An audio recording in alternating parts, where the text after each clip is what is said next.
Good evening, welcome. Twitter has announced massive layoffs in India. In fact, mass layoffs in job cuts that have affected all verticals, including engineers and the entire marketing and communications department. The firings are part of a global restructuring effort ordered by the social media platform's new owner, Elon Musk. In all, more than 50% of Twitter India's workforce has been sacked. The move follows a week of uncertainty about Twitter's future under Musk, who began his innings at Twitter last week by firing the CEO Parag Agrawal, among other top executives, and announcing plans to charge $8 a month for a verified account. This is just the latest in firings by tech companies. Here in India, Byju's has announced that it would lay off 2,500 employees by March 2023 in order to achieve profitability. This at a time when the company has just hired Lionel Messi as their global ambassador. The question on this show: from Twitter to Byju's, are tech professionals expendable commodities? Well, let's talk a little bit about Twitter and bring you a couple of reactions from those in Twitter who've just been sacked. These are India professionals and international professionals. They've been tweeting about their fates. Let's just take a look at what they've had to say. So Mrinalini writes, says, although it was short-lived, it definitely wasn't short of learnings. I'm truly humbled to have worked with some of the best tweeps and walking away with friendships I'll cherish forever. What a ride that this has been. Sai says, never thought I'd get to work at Twitter in the first place. What a great ride. Thanks to some of the best people and partners for making this an experience of a lifetime. Weberby says, it's been a pleasure working for the Bird app, Twitter. See you on the other side, fellow tweeps. Hashtag love where you worked.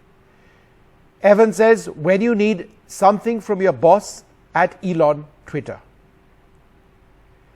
Akash Raina says, I was fired from Twitter this morning. I was responsible for reporting tweets for content abuse.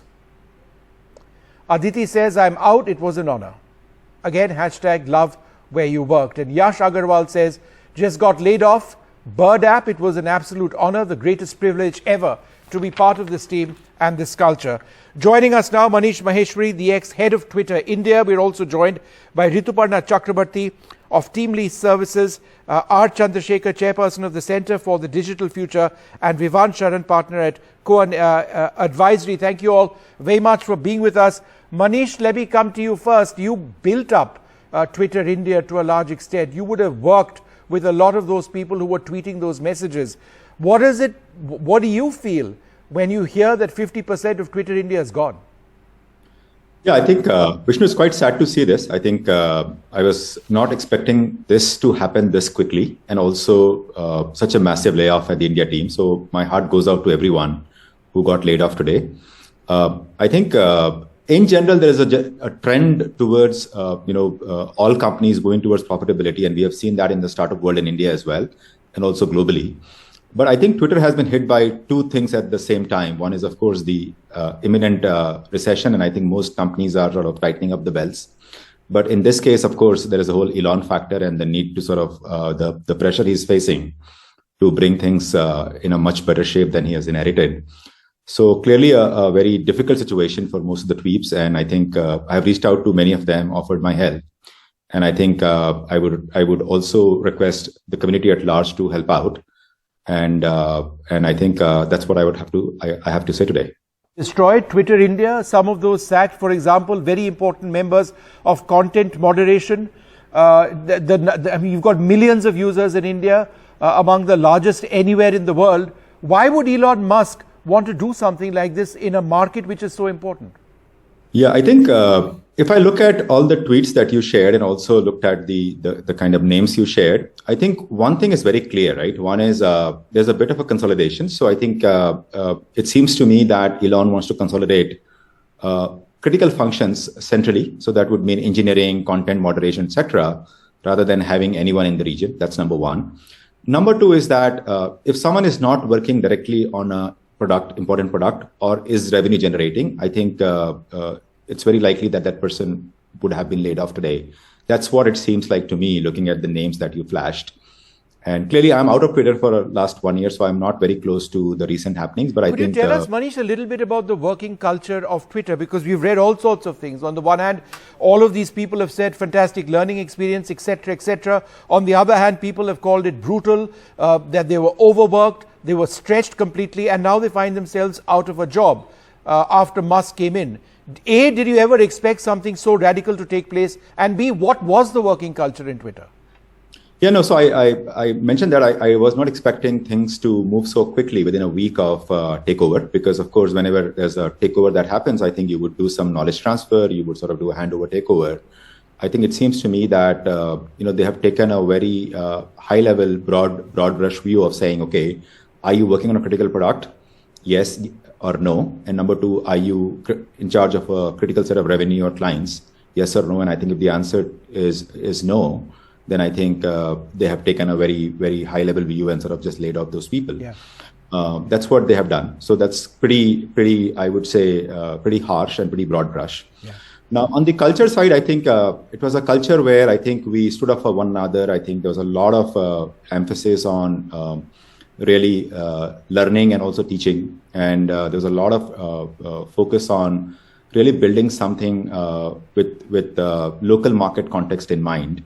So I think all that is changing. I think my sense now is that there's a clear focus on, work revenue on generation. No, I get that $8 thing. I understand, but Manish, the reason why I'm not entirely convinced that that is all that this is about is because of what, for example, Musk has been tweeting in the last little while, just a couple of hours, if that. He's tweeted, Twitter's had a massive drop in revenue. Okay, I get that. Due to activist groups pressurizing advertisers, even though nothing has changed with content moderation, and we did everything we could do to appease the activists. Extremely messed up. They're trying to destroy free speech in America. So this entire business of free speech, which he champions, which all of us champion, and yet, the entire issue of moderating free speech, which doesn't sit well with him, how is this in a sense a battle within Twitter? Yeah, I think, you have to understand why this has happened, right? I mean, all the major media agencies have put a moratorium on spending on Twitter, right? And that went into effect last week since he took over, right? So clearly, all these ad spends happen through major agencies, and I think they are putting a hold on this. Also, major brands have sort of stayed away and said, okay, let us see how the dust settles. So I think it is more of that versus anything else, right? And I think clearly some of the messages that have gone out has not been received quite well with the advertising community. Particularly important for them is brand safety, and they want to ensure that their ads are shown next to the right set of content. And clearly, lack of any kind of comfort there or any kind of assurance there has rattled them. So that's probably the reason. Yeah. Plus, of course, I think the team has not been focusing on revenue generation, like all the ad sales teams or the client servicing team. I mean, with so much distraction, I think I doubt if anyone would have been able to focus on work and really do client calls. And so you go and sack everybody because orders in the past weren't given. Within a week, it's like, sorry, you weren't doing what I think is necessary, even though I wasn't your owner a few days back, so let's sack you.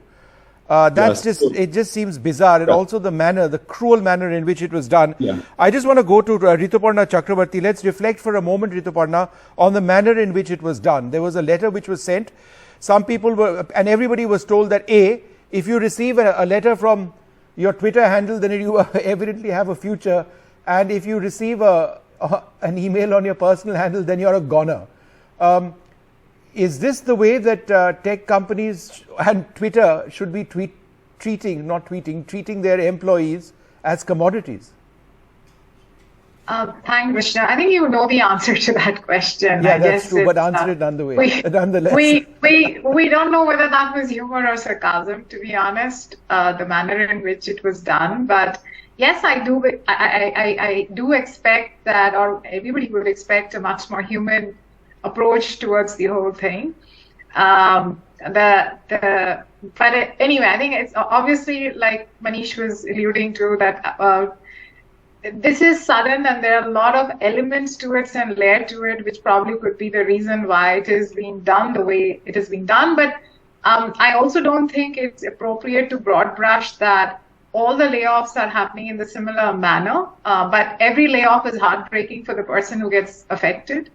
And sometimes I do understand that it becomes a business imperative. And over the last 9 months, there is definitely headwind suggesting that investors, founders of startups are realizing the importance of chasing sustainability and profitability, and some really hard steps have been taken to probably correct mistakes of the past. However, one cannot ever ignore the fact that even if it's a bad news, it needs to be delivered with a certain amount of human tonality and approach. It's unfortunate if that's been missing, but I hope that every organization is paying heed to this and probably learning what not to do, because I don't think tech professionals are dispensable at all. They're probably one of the most valued resources in any country, any economy. And the amount of tech development and progress, these resources are very much essential. While these people are finding themselves at the receiving end, I personally think that if they just hang in there are opportunities. India is witnessing immense amount of creativity and innovation. So it's a matter of time. Though at this point of time, my heart goes out to them, and I completely sympathize some of the manners and some of the signals that are being sent out by a couple of organizations in recent times, Vishnu. Let's talk a little bit about one of those organizations, Byju's. Mr. Chandrasekhar, would you like to jump in on this? On the one hand, you've got Byju's, which wants to lay off a lot of people. They've announced plans to lay off, I believe, 2,500 odd people. Their plans in Thiruvananthapuram got thwarted after the involvement of the state government, which was peculiar at one level, but important nonetheless. And yet, here's a company that goes and recruits Lionel Messi as their global ambassador. So, are human beings entirely dispensable? I mean, do they not carry any weight? Vishnu, certainly, I think the optics of that combination is really a bit unfortunate. But I think what we are seeing, and Twitter may be today's headline and Byju's may be yesterday's headline, but I think there is a more secular trend which is underway, and that is the fact that investors have shifted their focus from eyeballs and valuations to revenues and profitability, or at least a clear path to profitability. That has been going on for a while. Even before COVID, it had started. What has happened after COVID is that in COVID, we saw an accelerated growth of digital because of compulsion in sectors like education and e-commerce and many other sectors. And there was a certain expectation of continued growth, which post-COVID has not it has not played out in exactly the way that it was thought or at the level that which people were expecting. It is a bit more muted because, for example, in areas like education, it's quite well known that purely digital, has its limitations. In COVID time, there was a compulsion. Post-COVID, the compulsion has reduced. So all of these factors, along with general expectation of a slowdown in the economy globally, and also what we see happening in big tech in the US, all of these factors have come together and put pressure on a lot of the startups. Right. I just want to go across. Sure. Mr. Chandrasekhar, I'll come back to you. Vivan, is this a trend that we are seeing in India? We've spoken about Twitter, obviously, is the news of the day, Byju's as well. But in terms of hiring and firing, or of tech firms getting ahead of themselves by having insanely ambitious plans and then being forced to lay off people, is this a worry in India? Yes, Vishnu, it's certainly a worry. We've all fought very hard to earn the right to do business in this country, even historically in historically closed spaces like education and health. The private sector has come in and done a lot of good work. And with an absence of corporate leadership or stewardship, which is perhaps one thing we have in common with the Twitter saga that is unfolding, it jeopardizes that entire story that has unfolded over the last 20 or 30 years. And this is particularly acute in the context of social media and education, two spaces where issues around the platform's own hygiene are very central to, they're inexorably linked to the corporate governance of these platforms. And so what I fear is that this precipitates, and this is a secular trend across the world, more government intervention rather than less in technology-enabled sectors, which have been asking for light touch regulations for the last 10 or 15 years. So from a public policy standpoint, I see that. And even in the case of labor laws, for instance, we have all of this conversation on gig workers and light touch sort of frameworks to govern work in the new digital spaces that we work in and are, becoming more productive in. But these kind of sort of impulsive hiring and firing decisions, they do lend themselves to more government intervention. And I won't be dismissive of state government efforts to do that, because they, as political leaders, have a responsibility to come in. Yeah, in fact, Manish, would you like to come in on that? That even in the case of Twitter, in as much as the United States as government policy has championed the independence of social intermediaries, at some stage there is now perhaps more pressure on the government to be involved for a couple of reasons, even in the US. Number one, this entire business of firing, there are already legal suits which are likely to be filed against Twitter. And secondly, when you've got this effort at trying to do away with the moderation which has existed, wouldn't there be some sort of concern that, my God, Twitter cannot be a free-for-all? Yeah, so I think Twitter's case is rather different, right? I mean, because of the circumstances of this takeover and also the personality involved here, right? I mean, so clearly, while it is happening at the same time as Byju's and other ones, the context and the reason is very different. Now, coming to the legality of it, right? I mean, they have been very smart about it, right? I mean, if you look at the way the email was sent, they have been locked out of the account, but they have technically not been terminated, in the sense that they have been said that we are evaluating and we'll come back to you in a few days, right? But they have been locked out of the account. So I think one strategy here could be that they are trying to now assess legally what they can do in each country while the employees have been locked out of their account. So they are still sort of technically on the payroll.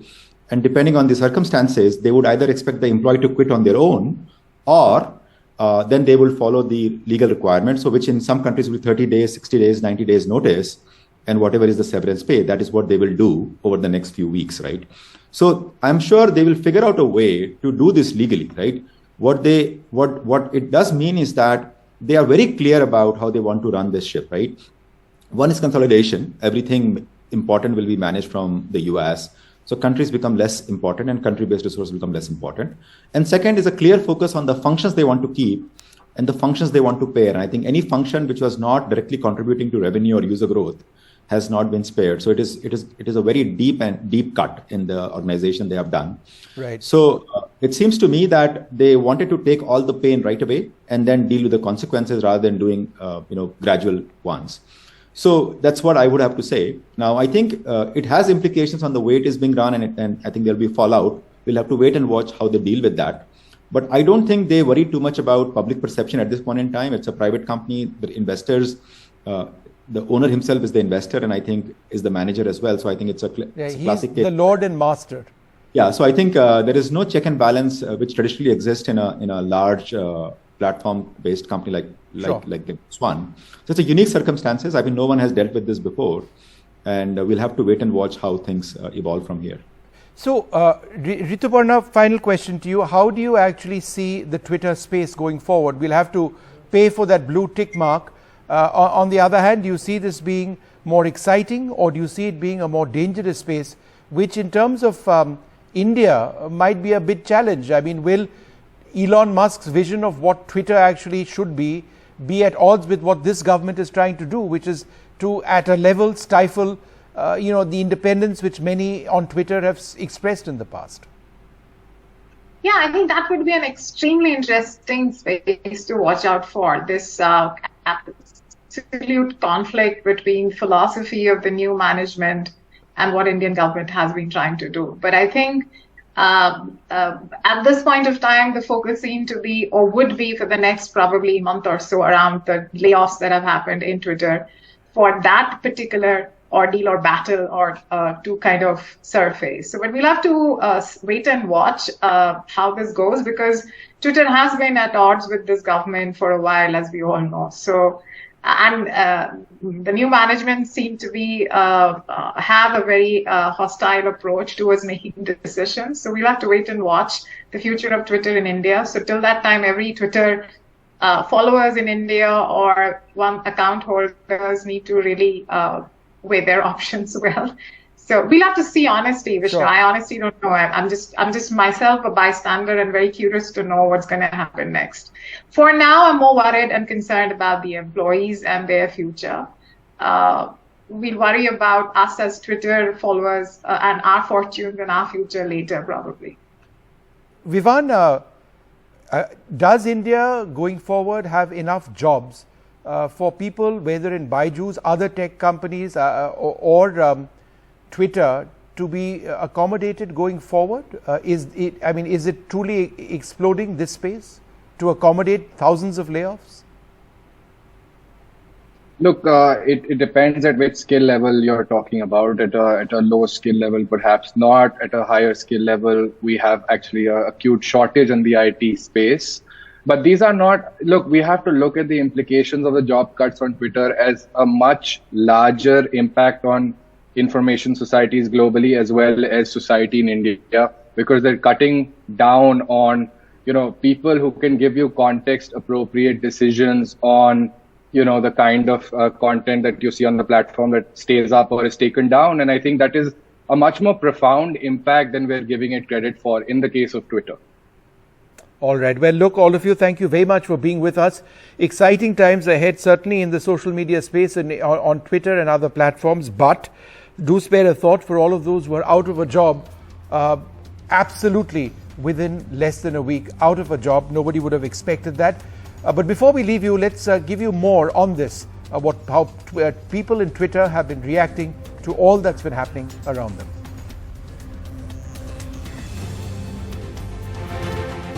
Twitter's mass layoffs are unfolding in real time as employees locked out of their office systems are tweeting to say goodbye.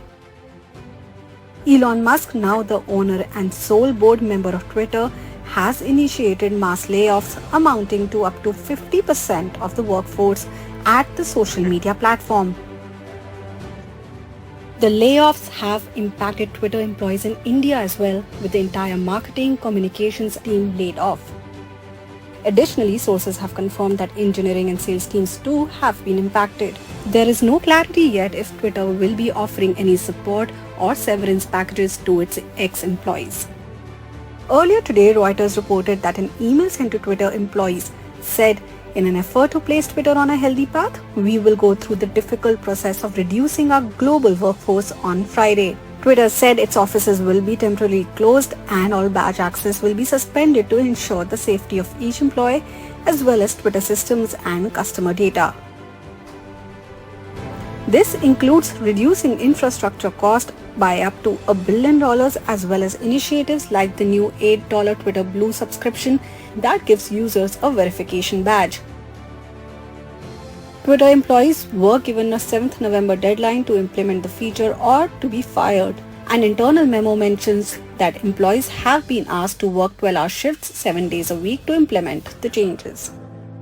Bloomberg reports that Twitter might be sued for mass layoffs. Now, while employment in California is generally at will, the WARN Act maintains that in the case of mass layoffs, if more than 50 employees are fired at a go, the company needs to offer a 60-day notice period.